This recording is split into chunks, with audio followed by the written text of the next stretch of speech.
Seth Kaplan joins us now. He's a transportation analyst for the news network NPR. So, Seth, I want to get your take first on Muhlenberg's remarks. Is he shedding any light at all in the past, from the past 8 months? I mean, he's really just been doing a lot of apologizing. Right. I'd say if anything, the change over time has been more contrition.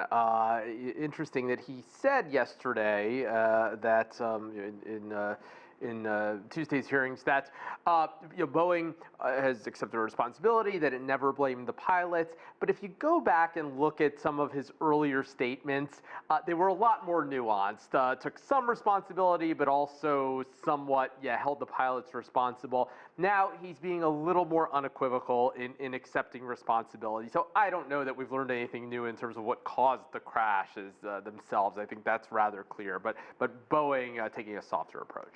What will this hearing actually accomplish in terms of safety and Boeing going forward?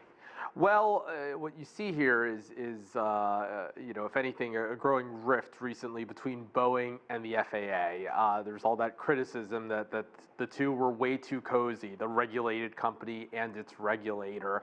And because of the revelations in recent weeks, the questions about what Boeing knew and when, very clearly Boeing is operating more separately, if you could say it that way, than was even the case around the grounding when it almost seemed like a joint decision. Boeing in fact said that it had asked the FAA to ground the planes, even though it was clear what was going to happen. So that's maybe something that we see here. Boeing realizing that nobody except Boeing can restore its reputation, and that there's probably nothing it can say. It just needs to get these planes back up in the air flying safely. So what will that take? I mean, the CEO said that he's been on 2 test flights.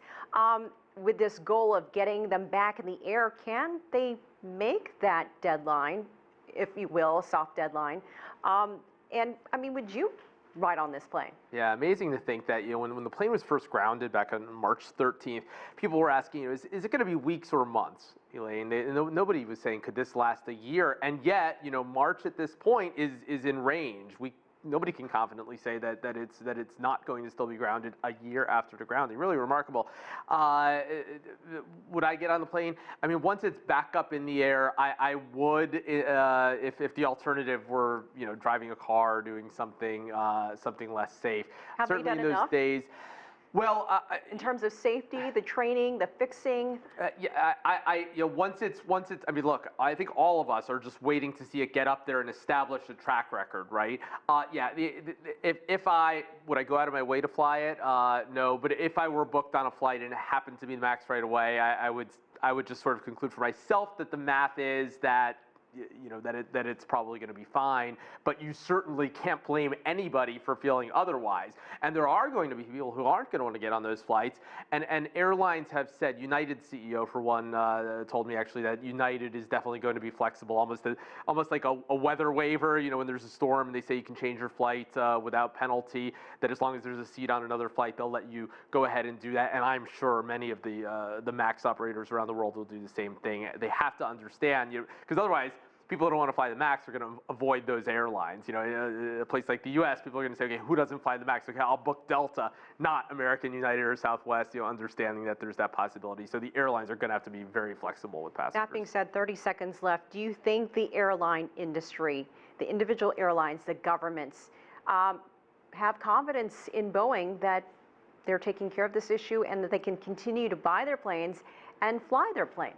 Boeing has a credibility crisis, no question. It's lucky that it's half of what is basically a powerful duopoly with Airbus. Obviously, China and others emerging, but so that gives it some protection compared to other companies that have found themselves in crisis, but with many competitors. But it can't take anything for granted, Elaine, at this point.